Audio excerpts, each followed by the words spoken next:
संभल उत्तर प्रदेश का एक छोटा सा शहर जो कभी दिल्ली सल्तनत और मुगल काल में एक महत्वपूर्ण केंद्र था, आज एक गंभीर सवाल का जवाब तलाश रहा है।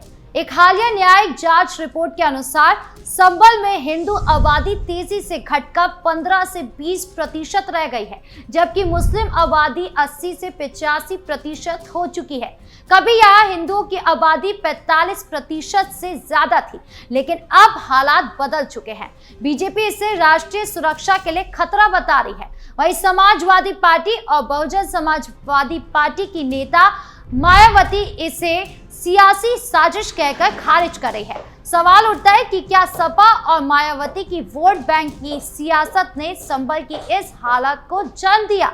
आइए जानते हैं कि कैसे इन पार्टियों की नीतियों ने संभल को बदल दिया और क्यों इन पर सवाल उठ रहे हैं। संभल का इतिहास गौरवशाली रहा है। मध्यकाल में ये दिल्ली सल्तनत और मुगल साम्राज्य का एक महत्वपूर्ण केंद्र था। बाबर ने इसे इतना पसंद किया कि कुछ समय के लिए इसे राजधानी बनाने का विचार किया। यहाँ की शाही जामा मस्जिद, जो मुगल काल की वास्तुकला का नमूना मानी जाती है, आज भी संभल की पहचान है। हिंदू धर्म ग्रंथों में संभल को कल्कि नगरी कहा गया है, जहां भगवान विष्णु का अंतिम अवतार कल्कि जन्म लेंगे। यहाँ के बाजारों में हिंदू और मुस्लिम व्यापारी एक साथ काम करते हैं और पीतल उद्योग, हड्डी शिल्प जैसे कारोबार संभल की आर्थिक रीढ़ थे। लेकिन ये वैभव धीरे धीरे खो गया। 1990 के दशक से सपा और बसपा की सियासत ने संभल की तस्वीर ही बदल दी। दंगे, पलायन और तुष्टीकरण की नीतियों ने इस शहर को बांट दिया। आज संभल में हिंदू आबादी का घटना सिर्फ आंकड़ा नहीं, बल्कि एक सामाजिक और सांस्कृतिक त्रासदी है। सपा और मायावती की नीतियों ने इस ऐतिहासिक शहर को एक खतरनाक मोड़ पर ला खड़ा कर दिया था। आंकड़ों की सच्चाई, हिंदू आबादी क्यों गायब हो रही है? 2011 की जनगणना के अनुसार संभल की कुल जनसंख्या करीब 22 लाख थी, जिसमें 70% मुस्लिम, 29% हिंदू थे। लेकिन 2025 की एक न्यायिक जांच रिपोर्ट ने चौंकाने वाला खुलासा किया। अब हिंदू आबादी सिर्फ 15 से 20% रह गई है, जबकि मुस्लिम आबादी 80 से 85% तक पहुंच चुकी है। यह बदलाव रातों रात नहीं हुआ, ये सपा और बसपा के दशकों की गलत नीतियों का नतीजा है। रिपोर्ट में साफ लिखा है कि 1990 के दशक से संभल में बार बार दंगे हुए। 1992 के बाबरी मस्जिद विध्वंस के बाद सपा की सरकार में दंगों की आग संभल तक पहुंची। हिंदू परिवारों के घर जलाए गए, उनके कारोबार लूटे गए। मायावती के शासन यानी 2007 से 2012 में भी हालात सुधरे नहीं। उनकी सरकार ने अवैध निर्माणों को माफ किया, जो ज्यादातर मुस्लिम बहुल इलाके में थे। इसका नतीजा ये हुआ कि हिंदू परिवार डर के मारे संभल छोड़कर चले गए। पीतल उद्योग, जो कभी हिंदू कारीगरों के हाथ में था, अब सिमट गया। हिंदू व्यापारी और दलित परिवार सबसे ज्यादा प्रभावित हुए। सपा और बसपा इन दंगों पर कभी सख्ती नहीं दिखाते थे। सपा के मुलायम सिंह और अखिलेश यादव ने मुस्लिम वोट बैंक को खुश करने के लिए हिंदू पीड़ितों को नजरअंदाज किया। मायावती ने भी पीडीए यानी पिछड़ा दलित अल्पसंख्यक फॉर्मूले में हिंदुओं को जगह नहीं दी। नतीजा यह हुआ कि संभल में हिंदू आबादी तेजी से घटी। ये कोई प्राकृतिक बदलाव नहीं है, बल्कि सियासी साजिश का परिणाम है। सपा की सियासत वोट बैंक के लिए संभल को बर्बाद किया। सपा, जो खुद को समाजवादी पार्टी कहती है, उसने संभल में समाज को बांटने का काम किया। मुलायम सिंह के समय से सपा में मुस्लिम तुष्टीकरण को अपनी रणनीति बनाया है। 1992 के दंगों में हिंदू परिवारों को न्याय नहीं मिला, इसके बजाय हमलावरों को संरक्षण दिया गया। अखिलेश यादव की सरकार में भी संभल में दंगे हुए। पुलिस ने हिंदुओं को ही दोषी ठहराया, जबकि पीड़ित वही थे। 2025 की न्यायिक रिपोर्ट पर सपा प्रवक्ता फखरुल हसन चंद कहते हैं कि ये बीजेपी की साजिश है। जनता सब जानती है, लेकिन सवाल यह है कि अगर जनता सब जानती है तो सपा ने 30 सालों में संभल को क्यों नहीं संभाला? क्यों हिंदू परिवार डर के मारे भागे हैं? सपा ने हमेशा मुस्लिम वोटों को प्राथमिकता दी। 2022 के चुनावों में संभल सीट पर सपा ने मुस्लिम उम्मीदवार उतारा, लेकिन हिंदू परिवारों की सुरक्षा और विकास की बात कौन करेगा? सपा की पीडीए रणनीति सिर्फ वोटों के लिए थी, जिसमें हिंदू सिर्फ एक वोटिंग मशीन बनकर रह गई। सपा ने संभल में दंगों को रोकने के लिए कोई ठोस कदम नहीं उठाया। उनकी सरकार में पुलिस पक्षपाती रही। दंगों के बाद हिंदू परिवारों को मुआवजा या सुरक्षा नहीं दिया गया। अब जब हिंदू आबादी के घटने की बात सामने आई है तो सपा इसे बीजेपी की साजिश कहकर टाल देती है। लेकिन सच तो यह है कि सपा की तुष्टीकरण की नीति ने संभल को बर्बाद किया।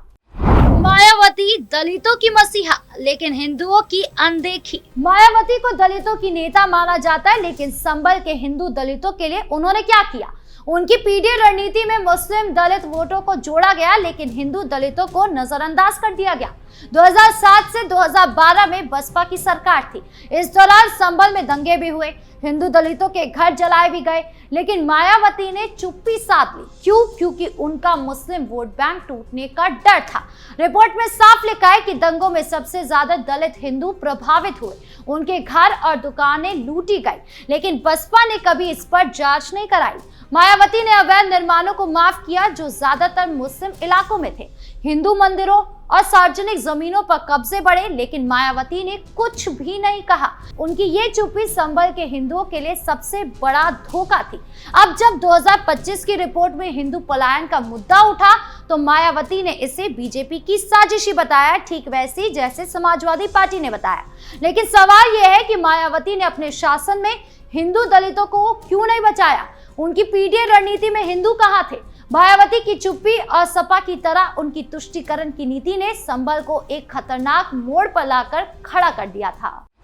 राष्ट्रीय सुरक्षा पर खतरा, सपा बसपा की देर। बीजेपी सही कह रही है कि संभल में हिंदू आबादी का घटना राष्ट्रीय सुरक्षा के लिए खतरा है। जब एक शहर में एक समुदाय की आबादी 80 से 85% हो जाए तो सामाजिक संतुलन बिगड़ता है, दंगे बढ़ते हैं, पलायन भी होता है और शहर अशांत हो जाता है। सपा और बसपा की नीतियों ने यही किया।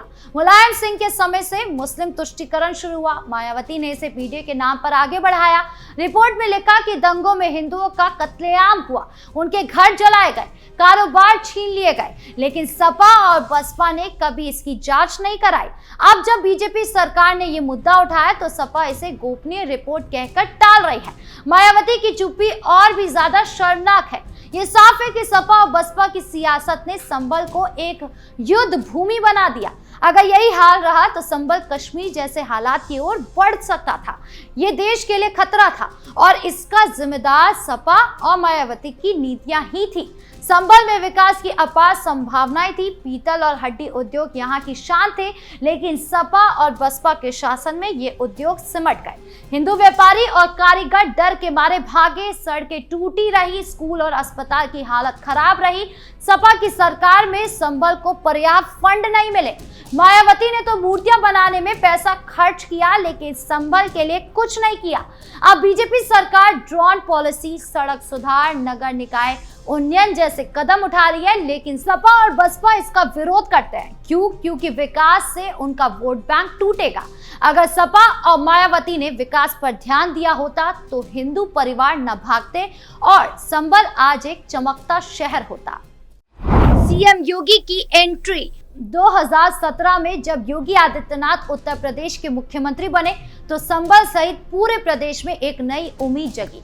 सपा और बसपा के शासन में जो अराजकता, दंगे और तुष्टीकरण की नीतियां थी, उन्हें योगी सरकार ने जीरो टॉलरेंस की नीति से खत्म किया। संभल जो कभी डर और अशांति का गढ़ बन गया था, अब विकास और सुरक्षा की राह पर है।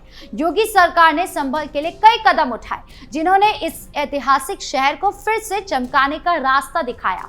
योगी आदित्यनाथ ने जीरो टॉलरेंस की नीति अपनाकर संभल में कानून व्यवस्था को मजबूत किया, दंगों पर सख्त कार्रवाई की और अवैध निर्माणों को हटाने का अभियान भी शुरू किया। 2025 में शाही जामा मस्जिद के आसपास तालाबों और सार्वजनिक जमीन पर हुए कब्जों को हटाया गया, जिसे सपा और बसपा ने सियासी रंग देने की कोशिश की थी।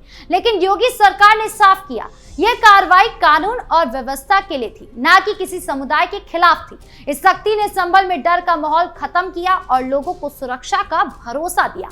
संभल कल की नगरी है, जहां धर्म और न्याय का पूर्ण स्थापना होगा। योगी सरकार की नीतियां इस भविष्यवाणी को साकार करने की दिशा में कदम बढ़ा रही है और जिस तेजी से ये काम हो रहा है वो वक्त दूर नहीं जब संभल अयोध्या जैसा ही तीर्थस्थल होगा। आपको क्या लगता है? कमेंट बॉक्स में जरूर बताएं। धन्यवाद।